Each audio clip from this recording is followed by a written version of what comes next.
I'm super elated and delighted to be here today, particularly for a meeting like this, owing to my interest in communication and relations as well. I do not know what we can actually do without communications. And on an international level, it's super amazing. Personally, I feel like communication is vastly underrated in our generation today. And communication skills are very vital in either personal, professional dealings at all, I tell you. So I am very much delighted to be here today. And briefly, I will be introducing the guests for the panel discussion. And I enjoin you, I crave your indulgence to pay keen attention to this particular session because there is a whole lot that you will be getting. Now today, we are going to be moving away from the textbooks. We're going to be moving away from the theories. Now we want to explore practical steps. We want to explore personal experiences, right? From experts in this field. Now let me ask you one very important question.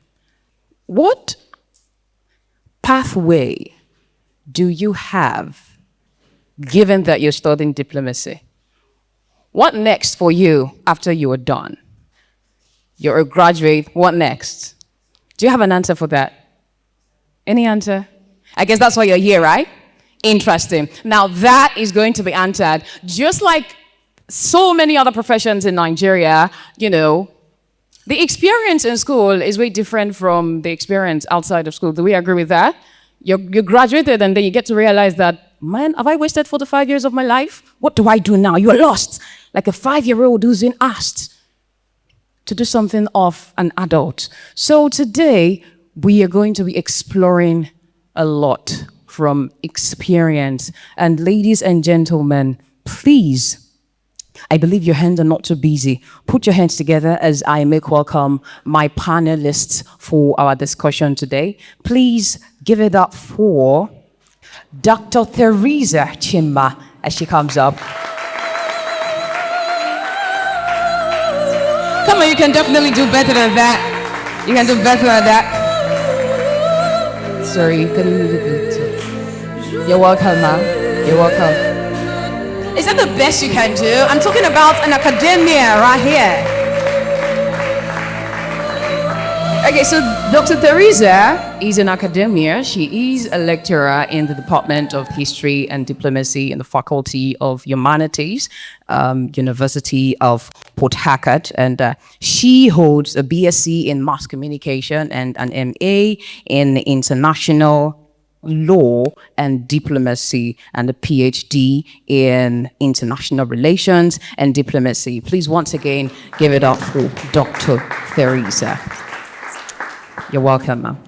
Also, gracing us tonight, today, I beg your pardon, is another amazing personality. She is a seasoned HR professional with a deep passion for human capital development. She is committed to equipping aspiring HR professionals and career enthusiasts with the right knowledge, skills, and resources needed to excel. Please put your hands together as I receive Agape Asanga. Agape Asanga, I beg your pardon. Please keep clapping as she comes. You're welcome.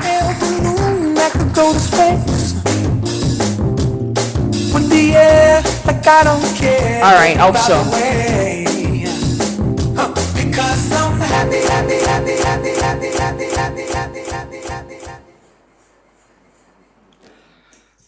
All right, I haven't met our guests. Let's dive right into the heart of the discussion today. Once again, you're very welcome. I'm very elated to have you.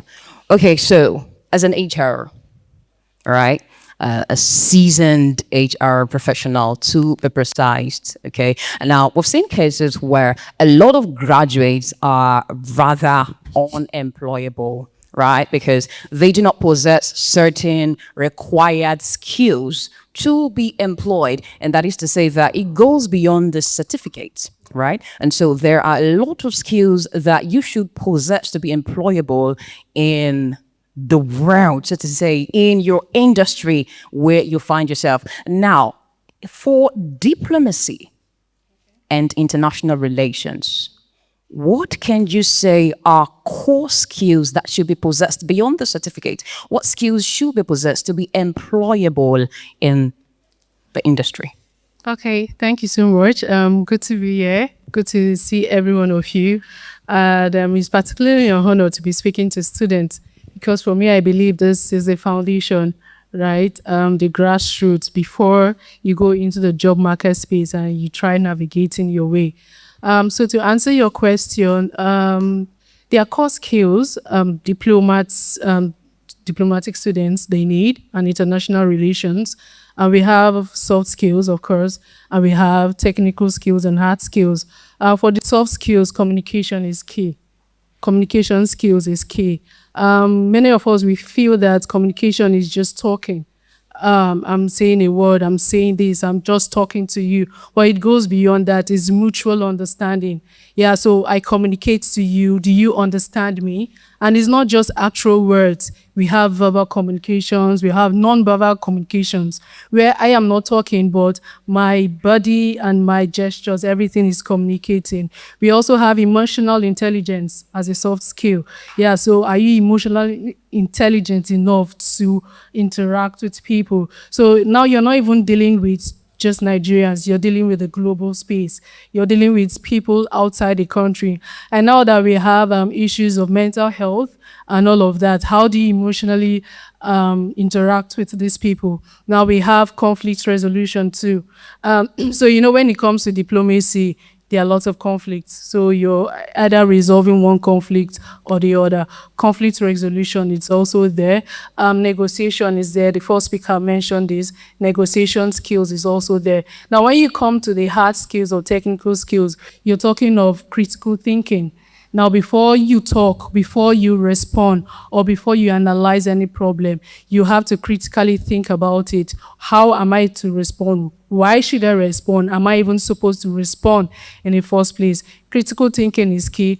Analytical skills, the ability to analyze situations, right? The first speaker talked about him having, for example, 2 sons, yeah, and one son needs the albumin of an egg, the other son needs the yolk.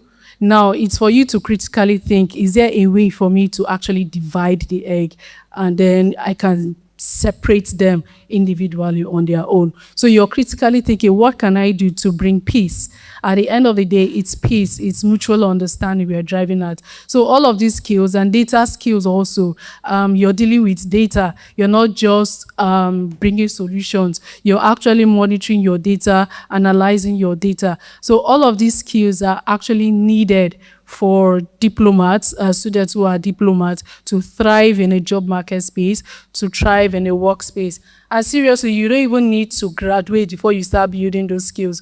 It starts with your interaction with your fellow students, your fellow colleagues, your lecturers. How do you respond to your roommates in your hostel? How do you relate with your friends? How do you relate with your parents? All of these things, it comes, like I said, it comes down to the grassroots, not just you looking forward to, oh, I want to work in a UN embassy. I want to work in a federal government, parastatal or agency.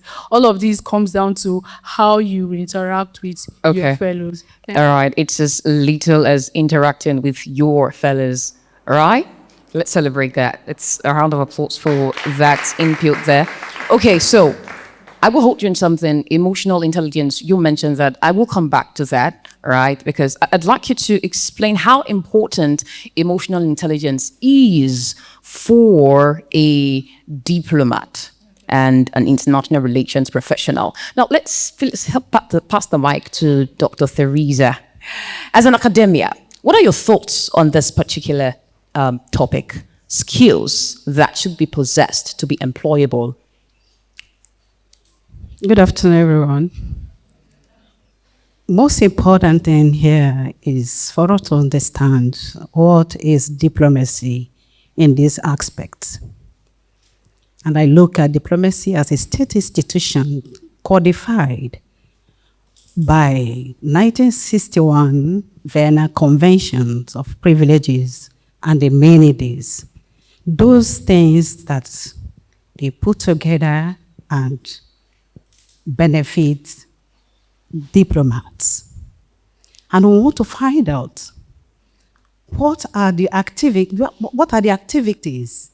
of diplomats before I come into the skills.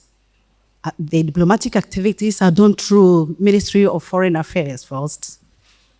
We understand that whatever you are doing as a diplomat, the first thing we will tell you in the classroom is that your first point as a diplomat is to identify yourself in the Ministry of Foreign Affairs, become a diplomat, then become a general manager when it comes to every other organizations. But there are one of these skills, or more of the skills I want to say here, that as a diplomat, you have a lot of practices that qualifies you either as a graduate or upcoming. One of it is this: you must have intelligence gathering, one. Secondly, you must have tact. And what is that tact? Tact is your opinions or ideas. And that ideas is what? Know what to say and how to say it. That is your skill as a diplomat. But there are so many angles on the international angle. Okay. When you talk about the skills, the diplomatic practices, you talk about diplomacy being practiced in sustainable development. Diplomats are promoters of knowledge, skills. When you say sustainable development, what do you mean? I mean international collaborations to meet the basic human needs. Those are the skills. All right, for a time factor, I would come in here. Now, we've both submissions from you both have highlighted the importance of communication. We can see that virtually everything that is said boils down to communication, and communication is beyond talking, right? Now, for a fresh graduate, right, beyond the title of a diplomat, what types of organization, where can a diplomat or graduate of international relations actually work? Where can they find their skills employable, and how do they contribute to that workspace? What kind of organizations? What's next for a graduate of that department? Well, the first one, that the diplomats, they are fit into the administrative functions. They are fit in as like international public relations, becoming a liaison officer between a country or an organization to the public. So those are what the skills. Okay. Agape, do you have some thoughts on that? Okay, so beyond the school, beyond the university space, I think diplomats can also find themselves in foreign ministries of affairs.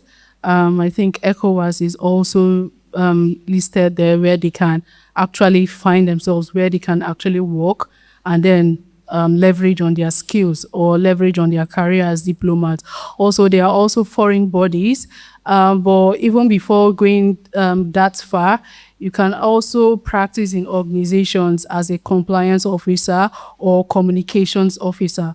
Right? Now, when you say communications, it's not just you talking to an officer. There are ranks to these things. There are levels to this. So you could be like a client relations officer, and this is just you being like a stakeholder manager, right? Between the company, you brokering communication between the company and the clients, or between a company and stakeholders. So you're in between, right?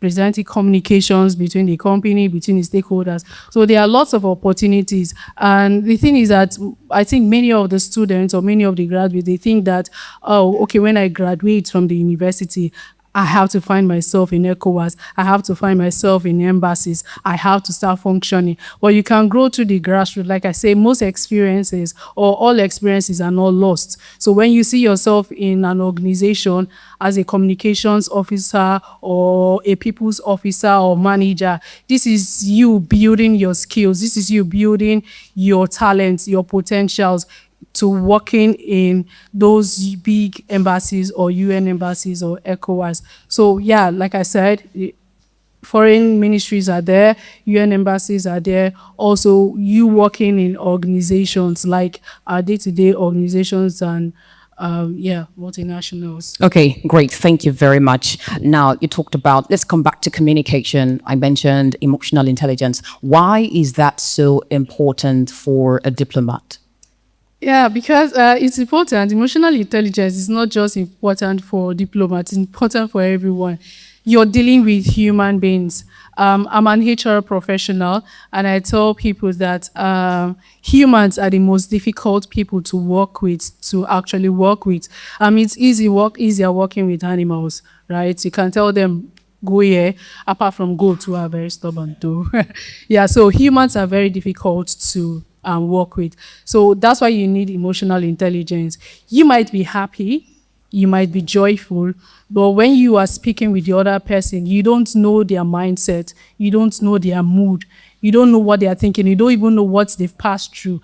People are very good at camouflaging their emotions. So they could be troubled inside, they could be traumatized inside of them, but they are putting on like a face like I'm happy and I'm joyful, I'm giving happy vibes and all of that. So you need emotional intelligence at all times to relate with people, to know at what state they are in, what mindsets do they have, what emotional state are they in. So not you just thinking, okay, I'm seeing someone who is just looking at me smiling. There could be something inside. So, and then you on your own part, you might be in a state where you are troubled, traumatized, or angry, but being emotionally intelligent enough to handle situations, to handle conversations, to handle communications, for people to come into the room and they see you handling your game, your A game, putting in your A game, but they don't know what is happening with you. You're putting all of that aside because this is professional. Okay. This is, so emotional intelligence is very important. All right, great. Please, can we give it up for our speakers so far?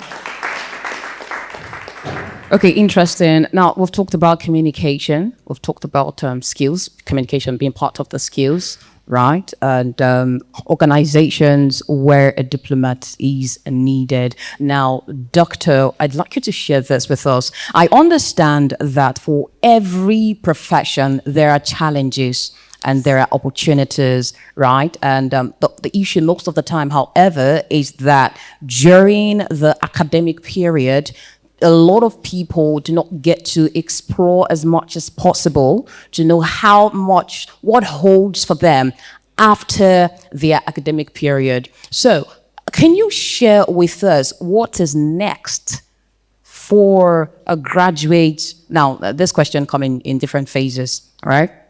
Now, first off, I'd like you to share as a student of diplomatic and international relations, what do they need to start doing, right, that would help them relevant and find a bearing after their academic period? And what pathways can they forge in this industry? What are the opportunities and challenges that hold? So you can put that together to bring your thoughts on that. All right, thank you. Well, as a student or the graduates of diplomacy, be innovative in anywhere you find yourself. It's not all about looking for something that are not necessary. I want to give an example. Even while I get to this level, I was a hairstylist, yes, and I made a lot of money. I sponsored myself in education, and today I'm here in the University of Port Harcourt. That should be applicable to all of us here. You might not be looking at me going to represent a state, being a negotiator, or an ambassador, or whatever.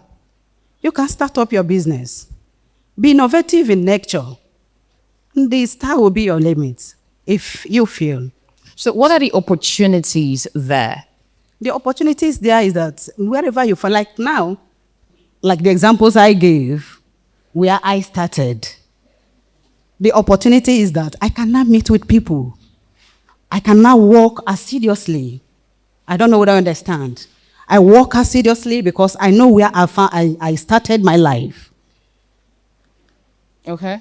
Yes. Okay, now let me rephrase the question. Say I am a student of diplomatic and international relations, right? Now, how do I convert all of these knowledge into value? How do I convert this passion, right, Okay. into a sustainable system that gives out value and gives me something in return? Okay, I think I should go back to diplomatic activities. Let me pick under United Nations. A diplomatic practices under UN.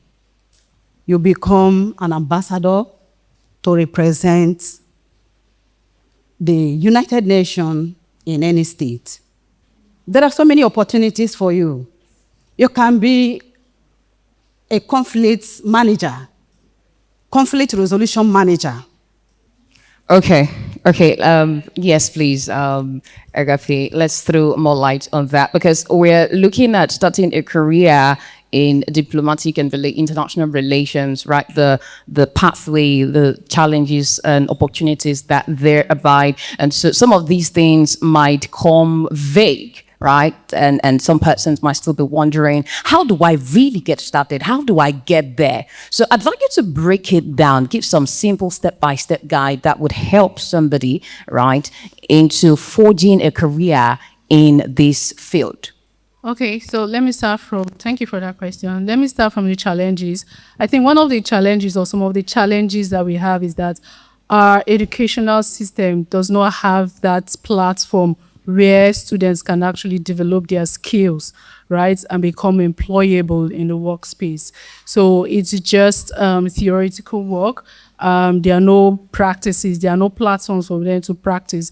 Now, for the pathways, one way they can do that is by you can apply for internships, you can apply for volunteer programs in organizations. What kind of organizations? You can apply in USAID, you can apply, like I said, it doesn't boil down to international organizations. It could be organizations in Nigeria, right? She mentioned conflict manager, there are communications manager also. It could be a compliance officer. So you can volunteer for graduate programs. You can also apply for internships. Also, there are courses that you can actually go for, right? Now, we are in a digital age, so you can't say I have to graduate first before I apply for this course. You can also apply for certifications. You can go for certifications. So let me interject here. So after I've taken my time to go through the studies, Yeah. I have to start applying for other courses again. Yeah. What courses do you recommend? There are international relations courses. You can also go for international law. You can also go for public policies. Like I said, there are a list of them. So the world, the internet is your oyster. You can go there and search for all of them. Well, like I said, our educational system, we have a gap, right, where all of these things are not being taught. We can't practice them in our schools, in our educational system. So by the time you're coming out, you're also needed to have these advantages. You need to have these experiences. So going for courses, going for certifications, also applying for programs, being part of professional bodies. All these are leverages, are skills that will give you a leverage when you come into the job market space or for you to be employable, and not just you sitting down in the school. What you learn in the university is what you will express outside the university. Now we look at you as diplomat in every field, just like when somebody is a lawyer and they are employed in an organization, you continue to remain a lawyer. So as a diplomat, we talk about you being involved, like I said, in sustainable development talk about the conflict resolution managers. We talk about you interacting with people tactfully. All right. Understand? All right. Thank you very much, Dr. Asanga. Your advice. Okay, so my advice to you all is take actions. So beyond listening to whatever the speakers have spoken, take actions, right? Actionable steps. I was talking to someone outside when she was interviewing me, and I was like, I like developing trackers for my development, right? So it could be an Excel tracker. I could say in the next 3 months, this is what I want to do. I want to apply for international relations course or a certification, or I want to volunteer. Also, you have to go beyond your university space or your school space. Go for conferences, attend conferences, learn how to network. The world is beyond the university here. So take actionable steps, and I think that's your step to a good Thank career. you very much. Thank you. So in summary of all of that, make sure that you're building your skills, communication skills, start from where you are, take actionable steps, and make sure that you're not only reliant on the information or the knowledge that you get in your field of study. Is that correct? Thank you very much. Please, a round of applause.